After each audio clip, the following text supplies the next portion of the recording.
Imaginez, Ousmane Dembélé rafle le The Best 2025 devant Lamine Yamal et Kylian Mbappé. Mais en Espagne, c'est la guerre. On parle de trahison, de coups de poignard dans le dos pour Yamal. Mbappé snobé du 11 de l'année et l'épouse de Rafinha qui explose littéralement sur les réseaux. Injustice totale. Salut les amoureux du ballon rond. Aujourd'hui, dans cette revue de presse, on décortique les énormes polémiques autour des trophées FIFA The Best, le retour de Ter Stegen, les déclats chocs de Bruno Fernandes et la finale historique du PSG ce soir. Vous allez halluciner sur ces trahisons et ces coups de gueule. Restez jusqu'à la fin, ça va être chaud. Abonnez-vous et activez la cloche pour ne rien rater.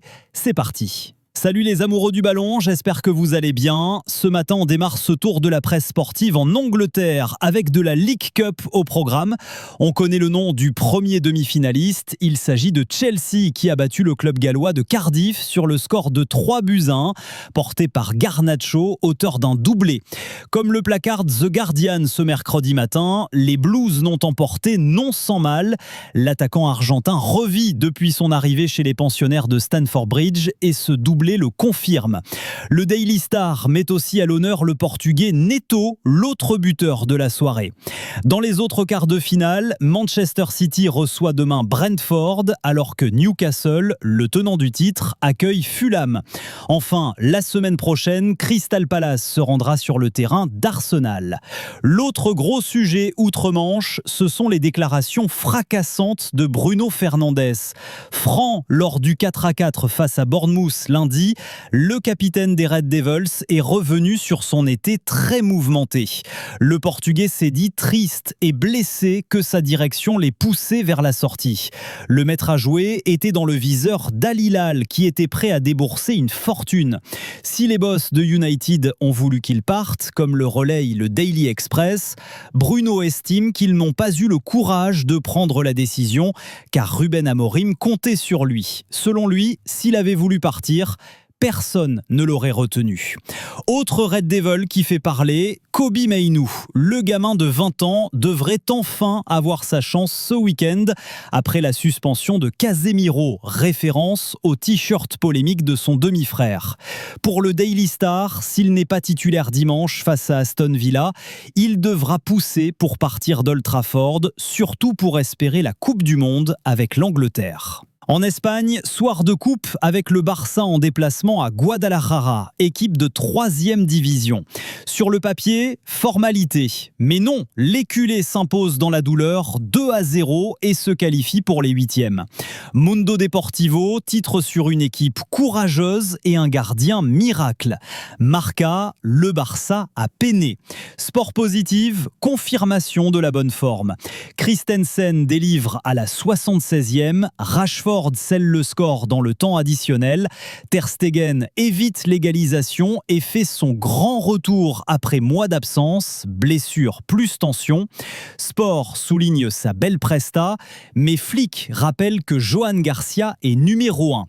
Pour certains fans, Ter Stegen a prouvé son niveau. Pour d'autres, c'était un match d'adieu avant un départ hivernal pour jouer la CDM.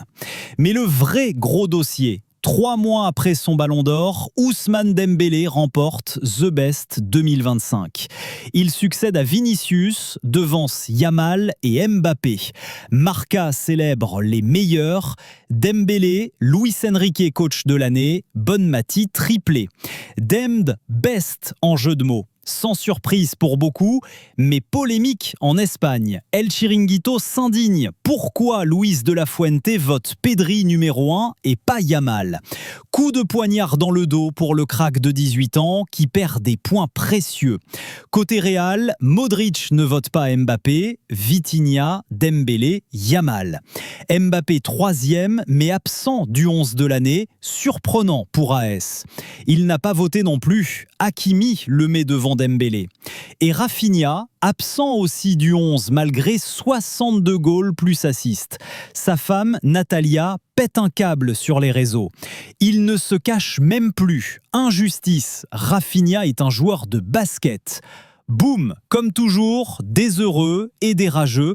Mais Luis Enrique, lui, rafle tout sans contestation. En Italie et France, focus PSG. Gazzetta réjoui pour Donnarumma, récompensé après Yachine. Le PSG en razzia et ce soir, finale Coupe intercontinentale versus Flamengo. L'équipe, l'histoire est en marche. Première pour un club français. Occasion d'un 6e titre, sextuplé historique comme Guardiola ou Flick. Flamengo costaud, mais PSG favori après domination européenne. Dans l'affaire Mbappé, il gagne. PSG condamné à 61 millions d'euros. Victoire totale pour le Parisien, mesurée pour l'équipe. Citation avocat souligne le principe, salaire pour travail effectué, impôts, etc. On termine en Italie. Mauvaise nouvelle pour l'Inter. Dumfries out 2 mois de plus après opération. Mercato possible. AC Milan piste Füllkrug, profil Giroud-like pour se renforcer. Voilà les amis, c'était la revue de presse du jour. Trahison au The Best, rage de l'épouse de Rafinha, retour de Ter Stegen, finale historique du PSG. Incroyable, qu'en pensez-vous? Mbappé et Yamal vraiment trahis? Dembélé méritait-il tout? Rafinha snobé injustement? Dites-le en commentaire, je lis tout. Si vous avez kiffé, explosez le pouce bleu, abonnez-vous et activez la cloche pour la prochaine revue et le journatre ce soir. Partagez la vidéo à vos potes footeux. Merci pour votre fidélité. Belle journée et à très vite sur Foot Mercato. Peace!